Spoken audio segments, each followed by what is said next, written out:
dal leen ak jàmm ñu xëy taaxañ yéene kaay xëy doo tàmbale ko l'observateur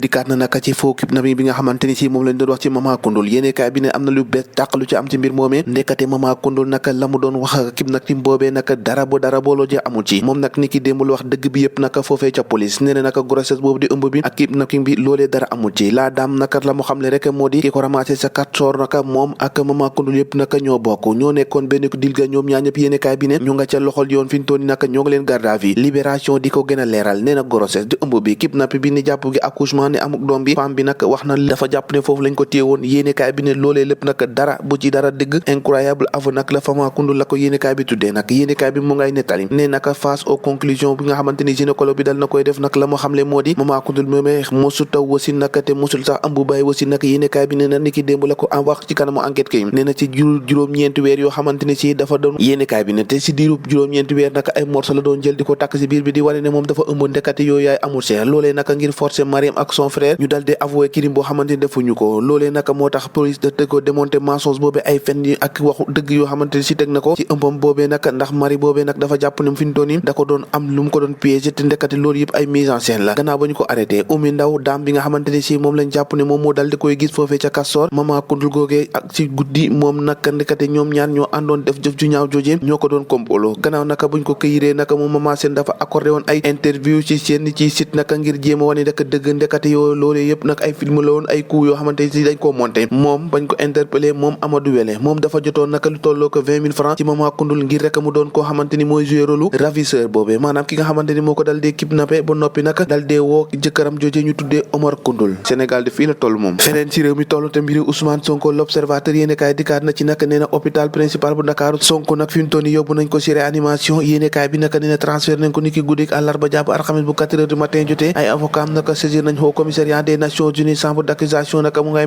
maintenir na Bassirou Diomaye Faye ak Pape Abdoulaye Touré en détention liberté provisoire lañ bëggoon waaye loolee mujj da antu maître Ngagne Demba Touré naka moom jël na yoonu exil gi yéene kaay bi ne mu nga teere ji ca Mali gannaaw naka bi ko gaay xërtalee bugg ko téye naka foofee la mujjee jaaree daw dem na ca Mali naka exili ji ci jamono joojee Bougane Gueye Dany nag amul lu mu yekkul Khalifa Sall nee na Khalifa Sall moomee dafa trahir naka toute une génération maanaam génération lëm nag la dal dee trahir Vox Populi dikkaat ci 19e jour de grève de la faim victime de malaise Sonko naka yóbbu nañ ko foofee ca réanimation di ki démb après Bara Ndiaye naka jàpp leen Hannibal Djim ak Pape Abdoulaye Touré yeewi askan wi moo ngay tiit naka ci état de santé bi nga xamante ni si moom moo dal Ousmane Sonko ci jamono joojee xalif général di fàtte na sacralité ak pèlerin habitant Touba dankaafu na gaay naka ci ni nga xamante ni si moo di seen nekkin ci bu ñu ñëwee ci màggal bi ni ki démb la doon def ab déclaration moom xalif bi léegi ko yéene kaay fi ñu doon naka jar naa tiit état de santé Ousmane Sonko naka mu ngay gën a doy waar gannaaw naka grève de la faim bi nga xamante ne amal na ko ex-Pastef nag ak seen avocat ñoom naka ñoo ngay avertir ne nag lu dal Ousmane Sonko ne jàpp ne Macky Sall ak justice am waaye naka su doon di naka doon taxaw naka di ko seetaan saccage consulat général bu Sénégal foofee ca New York Ousmane Tounkara ak fukki ci ñoom naka ñu ngi leen di wër naka police naka dal dee tekk xabaar yu bëri di police bu Amérique ngir rek képp koo xamante jox nga information bu leer ci mbir moomee naka jàpp ne dañ la neexal Ousmane Tounkara naka nee na wit na ba set wecc na laalewut loolee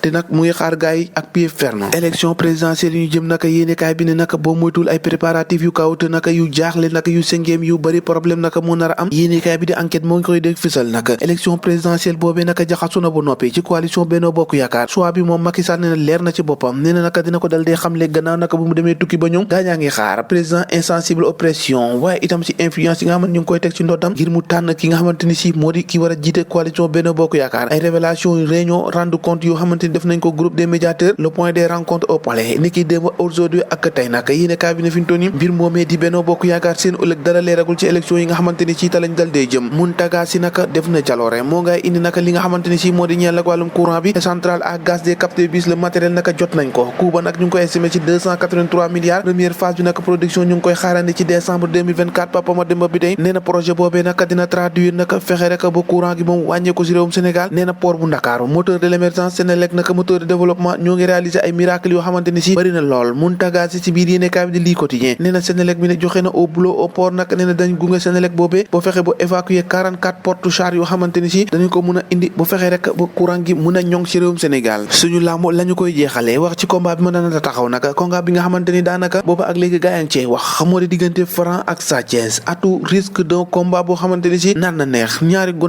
gone yu am avenir yéene kaay bi nag dikkaat na ci lu bëree bëri ñoo ko déggandoo na làmb sajjaat jàngin jëf ba ëllëg